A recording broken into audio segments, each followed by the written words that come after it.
हमारे आसपास में बहुत सारे ऐसे लोग होते हैं जिनको हम अपनी ज़िंदगी में देखते हैं कि वो बहुत ज़्यादा संघर्षों के बाद में धीरे धीरे अपनी लाइफ में आगे बढ़ रहे हैं, सफलता के रास्ते पे जा रहे हैं, अपनी लाइफ के अंदर वो ऊंचाइयों को छू रहे हैं। ठीक है। उन लोगों में क्या होता है कि धीरे धीरे वो सफलता उनको इस तरीके से उनके ऊपर हावी हो जाती है कि उनमें एक ईगो प्रॉब्लम आने लग जाता है। बहुत ज़्यादा उनमें एक ईगोनेस आ जाती है, बहुत ज़्यादा घमंड आ जाता है कि हमने बहुत कुछ ऐसा करके और बहुत ज़्यादा हम आगे बढ़े हैं। हर इंसान ही अपनी लाइफ में कोशिश करता है, संघर्ष करता है। संघर्ष करने के बाद में धीरे धीरे वो आगे बढ़ रहा है, सभी कुछ हो रहा है। लेकिन क्या है कि कई ऐसे लोग होते हैं जिनमें ये बहुत घमंड आने लग जाता है कि हमने तो जो किया उसका हमने इस तरीके से उस चीज़ को किया है कि तो वो जो घमंड है ना, घमंड, आपने सुना होगा कि घमंड तो रावण का भी नहीं रहा। घमंड कभी किसी का रहता ही नहीं है। आपने उड़ते हुए पंछियों को देखा होगा। उड़ते हुए जो पंछी होते हैं ना, वो जब आसमान में उड़ रहे होते हैं तो वो वहाँ पर घोंसला नहीं बना सकते, ना वो वहाँ पर बैठ सकते हैं। उनको वापस ज़मीन पर ही आना पड़ता है। तो आसमान में आप जा रहे हो, लेकिन आना आपको दोबारा ज़मीन पर ही है।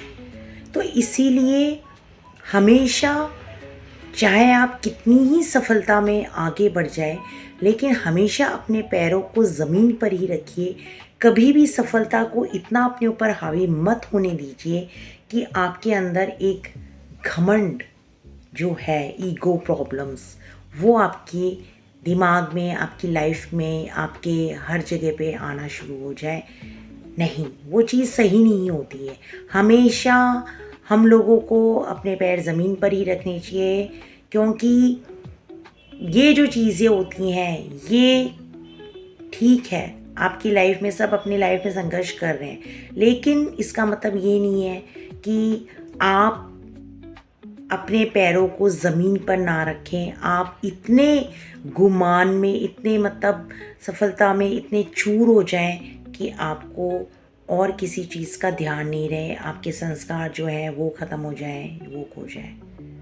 हमेशा अपने पैरों को ज़मीन पर रखिए और हमेशा अपना एक लेवल बना के रखिए।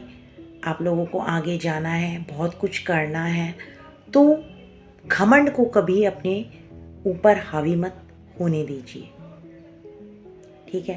दूसरी चीज़ क्या होती है कि हम लोग अपनी ज़िंदगी के अंदर कई बार, चाहे वो हमारे बहुत ख़ास दोस्त होते हैं या बहुत ज़्यादा हमारे करीब होते हैं, या कोई ऐसे लोग होते हैं जिनके लिए हम उनकी ज़िंदगी में उनके लिए बहुत कुछ कर रहे होते हैं, बहुत कुछ करते भी हैं उनके लिए, और होता क्या है कि हमें वो कद्र नहीं मिलती है। हम उनके लिए बहुत कुछ करते हैं, बहुत कुछ ऐसा होता है जो चीज़ अपने सपनों को भुला के हम उनके लिए, उनके सपनों के लिए हमने बहुत ज़्यादा हाथ पैर मारे, या बहुत उनकी हेल्प की, या बहुत उनको बहुत ज़्यादा मोटिवेट किया, बहुत कुछ किया। चाहे फिनेंशियली हेल्प कीजिए, चाहे आप मेंटली हेल्प कीजिए, चाहे आप कैसे भी हेल्प कीजिए, बट आप हेल्प करते हैं। तो कई बार क्या होती है कि वो कद्र हमारी नहीं होती है, हम लोगों की वो कद्र नहीं होती है उनकी लाइफ में, वो नहीं करते हमारी कद्र।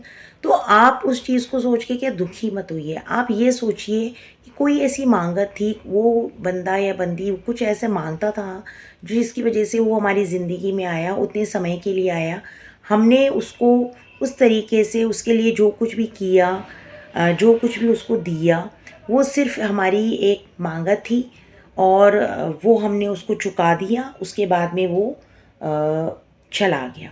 जब वो चीज़ चुकता हो गई तो वो बंदा या बंदी चला गया हमारी लाइफ से।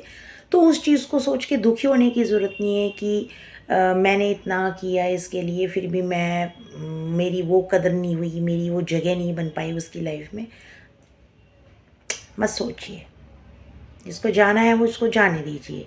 बस इतना ध्यान रखें कि वो बंदा या बंदी जो आपकी ज़िंदगी में आया था, आपने उसके लिए जो कुछ भी किया वो एक मांगत थी, आपने वो मांगत उतार दी। जब वो चीज़ पूरी हो गई तो वो बंदा चला गया आपकी लाइफ से, बात ख़त्म। तो उन सारी चीज़ों को सोच के ज़्यादा अपने आप को दुखी करने की ज़रूरत नहीं है। खुश रहिए, अपने लाइफ में सिर्फ आगे बढ़ने का सोचिए कि हमें अपनी ज़िंदगी में आगे कैसे बढ़ना है, किस तरीके से बढ़ना है, सिर्फ उस चीज़ पे कंसंट्रेट कीजिए, बजाय इन फालतू चीज़ों के। इतना सोचने की ज़रूरत बिल्कुल भी नहीं है, बिल्कुल मत सोचिए इतना सब कुछ। बस ठीक है, आगे बढ़िए और आगे बढ़ते हुए अपना मुकाम बनाइए और अपनी लाइफ में ग्रोथ कीजिए और हमेशा खुश रहिए। जय श्री श्याम।